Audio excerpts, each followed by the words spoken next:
All right, y'all, it is still Monday, August 14th, 2023. It's been a good day at work once again. Just another day of rolling with Glenn, moving the cars, listening to hip-hop satellite radio. Pretty uneventful night. Just it was just pleasant, you know. Wasn't too hot when I got there in the afternoon. In fact, the most notable thing was that I was feeling really good because I clocked in right at 4 o'clock, and at about 4:45, when I realized that I hadn't seen any of the other maintenance drivers except for Esther, and I moved everything that needed to be moved on the lot. I was back in the break room. And then I realized, oh shit, I got here at 4. I could see on the timesheet that Emmanuel left at 4:30.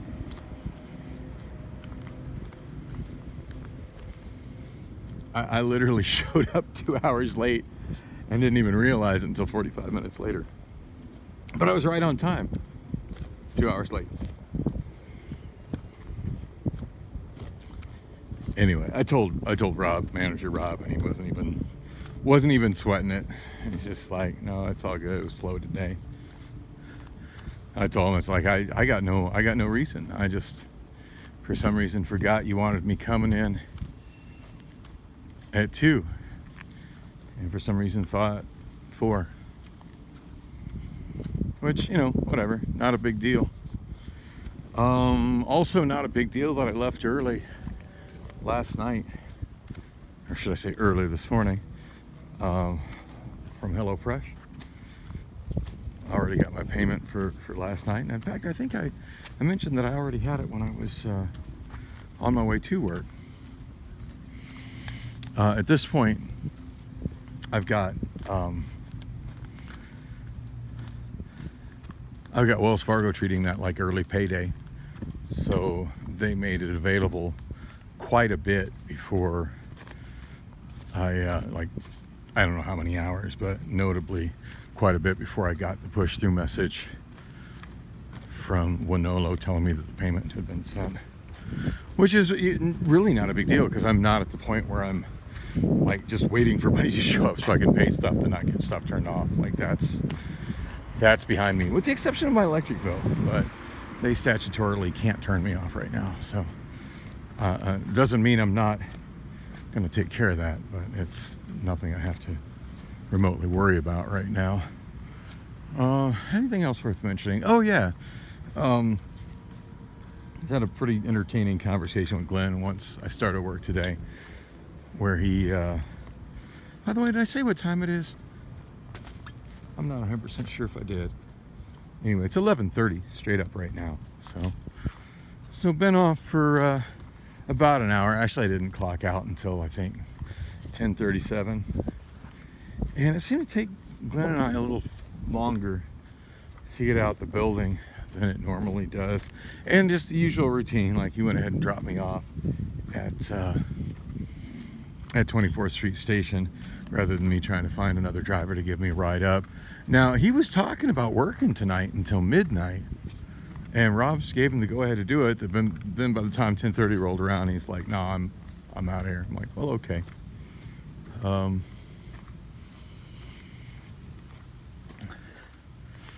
So I don't know. See how that. I'm kind of looking forward to when he actually stays a little bit later. Him giving me a ride up to the rental car center station, so I can take the SkyTrain from there, as opposed to 24th Street Station. But not a problem going from 24th Street Station. In fact, today when I walked up, and didn't shoot video of it because I figured it's getting kind of redundant shooting that video, and didn't really have much to say, but yeah, right as I walked up, like, there was a train pulling up. It was at perfect timing. Not that I'm really dependent on that, because as y'all have seen in the videos, even when I just barely miss it, there's another train along in mere minutes. So yeah, transfer to the Route 44 northbound last bus of the day. completely trouble-free. Didn't see the driver when I came out of the SkyTrain station, but the doors were wide open, so I just went ahead and swiped my bus pass and had a seat and started farting around online. Louis Rossman dropped a pretty interesting video today talking about a lawsuit against Hewlett Packard for their combination printer scanners that disable the scanner function if the ink cartridge is empty, which is absolutely ridiculous. It's not like a print cartridge is required to use a scanner. And pretty interesting video where he dipped into odd things about his personal life and stalker ex-girlfriends. That was fun. Always interesting when a high-profile YouTuber talks about stuff like that.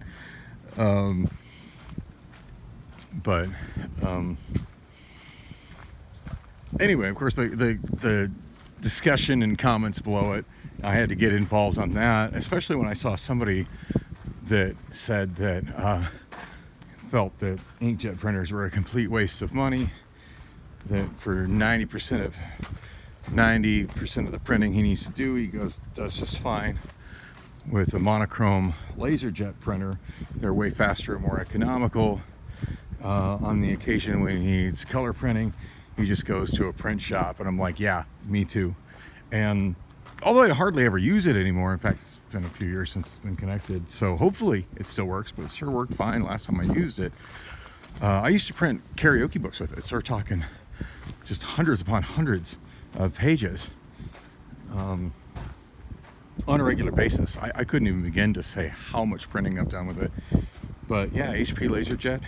I had to look it up. I was just, because somebody in this comment thread made the comment that that there's way more moving parts in a LaserJet than an inkjet, so they're unreliable. And I'm thinking, really? Have you ever owned a vintage HP LaserJet? They're reliable as fuck. And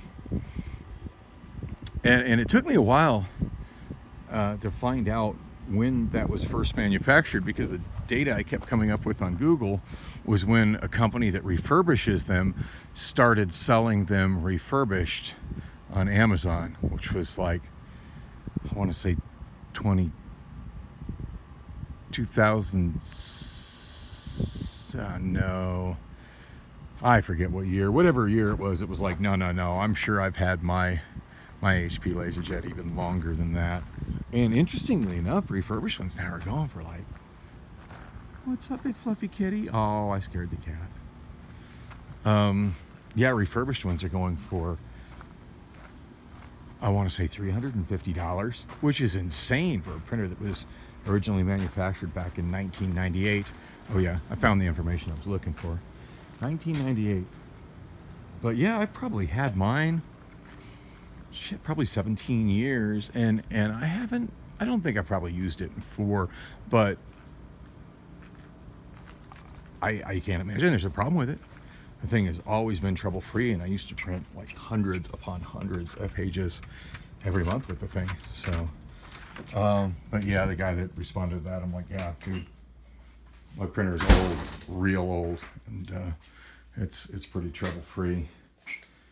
It's just kind of a shame that Hewlett Packard, that used to be known for such just reliable and supported printers, is now the company that basically scams people into buying new printer ink just to use their scanners, which is insane. And interestingly enough, although I haven't used one in probably over a decade, I do have a couple of really nice vintage Hewlett Packard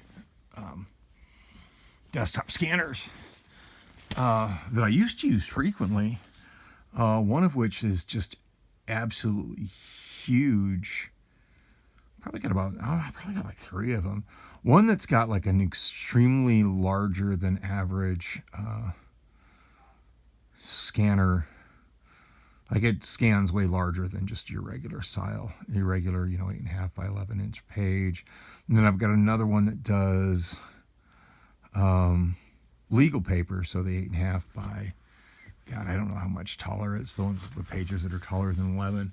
But the one I used to use the most is also a vintage HP.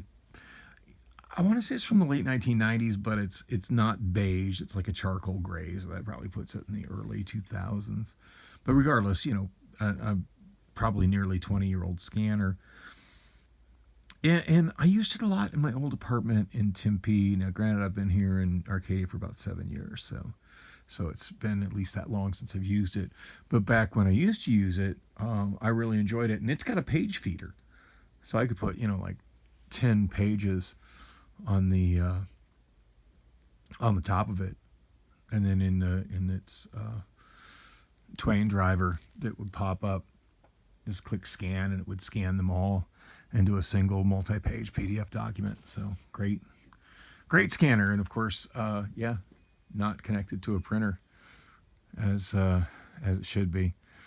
I always thought combination printer scanners were a bad idea from the get-go, but they sure were popular for quite a while. And now that I'm seeing this going, I really, really hope, and I'll try to remember to link the Louis Rossmann video in my description, but I really, really hope that HP loses this lawsuit in a big way, and that it sets a precedent for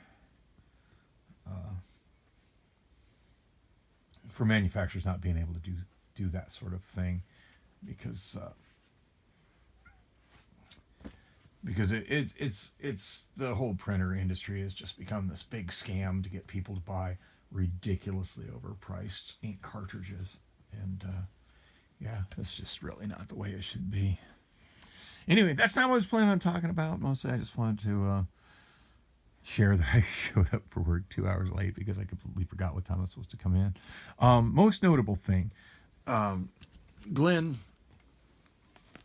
said that he went to work Sunday and he was supposed to be partnered up with Jasmine. I know I've caught her in a couple of my vlogs, just giving me dirty looks or walking in front of my camera, like right as I'm ending my drive to work. And as I mentioned before, she just tends to get in the car and disappear. And supposedly she's a maintenance driver, but as a maintenance driver, like, it's very rare I see her working. I don't know where she goes or what she does. Supervising her, not in my job description, so not my problem. When I have been asked about her from other people, I'm just like, yeah, I have no idea where she goes. Like, I don't know what she's doing, ultimately not my problem. But Glenn said that it was completely worthless for him. He was trying to work with her and he absolutely couldn't find her, and he found himself just mostly walking around the lot and just felt like he was ineffective because he couldn't really move the cars because he didn't have anybody shuttle around. Because at the bare minimum, it's a two-person job. One person has to drive around and the other person has to to move things from point A to point B. I mean, there's a point where you're moving stuff in the maintenance yard where you can just walk to what you're doing. But yeah, anytime you're moving a vehicle from the rental car center or from the area down where Dollars car wash and maintenance center is, which is south of the, I want to say it's south of the southeast corner of the rental car center. Those areas down to Hertz's maintenance lot. It's it's not a walkable distance. It's just not. So, anyway, we went in and talked to Rob together about it, and Rob was like, he's like, well, you want to work 8-hour shifts, referring to me, and he's like, I can't let you get overtime. I'm like, oh, that sucks, because I would totally be down to work, 6 days a week with 8 hours overtime, but yeah, that's not happening. But we agreed on that I would work instead of working my usual Monday through Friday, that I would start working Sunday through Thursday and take Friday and Saturday off. He said that Sunday evening is one of their peak return times, and that it's creating a situation where when the staff comes in on Monday morning, they're just massively backed up. It couldn't have been too massively backed up because there was really no backup when I got there at 4 p.m.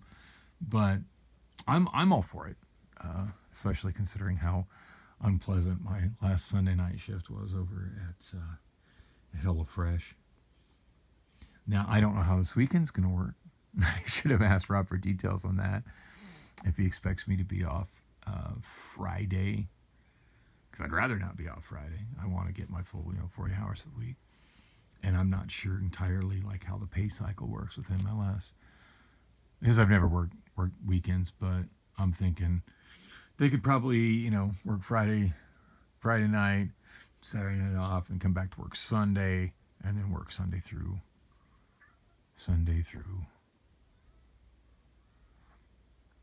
Thursday. Although I really do need to ask Rob to make sure I'm not screwing up, because I really don't know how the pay cycle works relative to that. And I really should have asked that when we were talking about it. It didn't occur to me until later.